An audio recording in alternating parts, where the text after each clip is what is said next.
പാകിസ്ഥാന്റെ അടിച്ചമർത്തൽ ഭരണത്തിനെതിരായ ബലൂച്ച് ദേശീയവാദികളുടെ ചെറുത്തുനിൽപ്പിന് ഇന്ത്യയുടെ ധാർമ്മികവും രാഷ്ട്രീയവും നയതന്ത്രപരവുമായ പിന്തുണ തേടി Baloch American Congress president doctor Tarachand Baloch സ്വാതന്ത്ര്യ പോരാട്ടത്തോടെയുള്ള ഇന്ത്യയുടെ ഐക്യദാർഢ്യത്തിന് ബലൂചിസ്ഥാനിലെ മുൻ ക്യാബിനറ്റ് മന്ത്രി കൂടിയായ താരാചന്ദ് ബലോച്ച് പ്രധാനമന്ത്രി നരേന്ദ്രമോദിക്ക് അയച്ച കത്തിൽ നന്ദി അറിയിച്ചു. 2016 സ്വാതന്ത്ര്യദിന പ്രസംഗത്തിൽ ബലൂചിസ്ഥാനെക്കുറിച്ചുള്ള പ്രധാനമന്ത്രി മോദിയുടെ പരാമർശവും അദ്ദേഹം ഉദ്ധരിച്ചു. ചെങ്കോട്ടയിൽ നടത്തിയ പ്രസംഗത്തിൽ ബലൂചിസ്ഥാനെക്കുറിച്ചുള്ള താങ്കളുടെ പരാമർശം ലോകമെമ്പാടുമുള്ള ബലൂച്ച് ജനത സ്വീകരിച്ചു. പാക് അധിനിവേശത്തിനെതിരെ പൊരുതുന്ന ഒരു ദേശത്തിനുള്ള ധാർമ്മിക പിന്തുണയുടെ സൂചനയാണിതെന്നും അദ്ദേഹം അഭിപ്രായപ്പെട്ടു.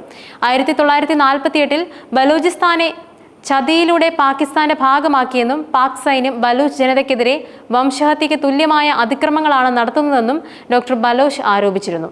ദശാബ്ദങ്ങൾ നീണ്ട ബലൂച്ച് ദേശീയ വിമോചന പ്രസ്ഥാനത്തെ തകർക്കാനുള്ള ശ്രമത്തിന്റെ ഭാഗമാണ് ഇപ്പോൾ നടക്കുന്ന മനുഷ്യാവകാശ ലംഘനങ്ങളെന്നും അദ്ദേഹം ചൂണ്ടിക്കാട്ടുന്നുണ്ട്. ഈ മേഖലയിൽ ചൈനയുടെ സാന്നിധ്യം ഉയർത്തുന്ന ഭീഷണിയെക്കുറിച്ച് അദ്ദേഹം മുന്നറിയിപ്പ് നൽകി. ബലൂച്ച് സ്വാതന്ത്ര്യ പോരാട്ടങ്ങൾക്ക് ഇന്ത്യൻ മാധ്യമങ്ങൾ ഒഴികെ മറ്റാരും പ്രാധാന്യം നൽകുന്നില്ലെന്നും ഇവിടെ പാക് സൈന്യം നടത്തുന്ന മനുഷ്യാവകാശ ധ്വംസനങ്ങൾ ലോകവേദികളിൽ ഇന്ത്യ ഉയർത്തണമെന്നും അദ്ദേഹം ആവശ്യപ്പെട്ടു. സിന്ധു നദീജല ഉടമ്പടിയിൽ പ്രധാനമന്ത്രി മോദിയുടെ നിലപാടിനെയും അദ്ദേഹം അഭിനന്ദിച്ചു. കരാർ പുനഃപരിശോധിക്കാനുള്ള തീരുമാനം പാകിസ്ഥാനുള്ള ധീരമായ നയതന്ത്ര സന്ദേശമാണെന്നും ഡോക്ടർ താരാചന്ദ് ബലോച്ച് അഭിപ്രായപ്പെട്ടു. ബലൂച്ച് ജനതയുടെ സ്വയം നിർണായക അവകാശത്തിനും ബലൂച്ച് പ്രവാസികളുടെ അവകാശങ്ങൾ സംരക്ഷിക്കുന്നതിനും വേണ്ടി വാദിക്കുന്ന BAC അമേരിക്കൻ രജിസ്റ്റർ ചെയ്തിട്ടുള്ള രാഷ്ട്രീയ സംഘടനയാണ്.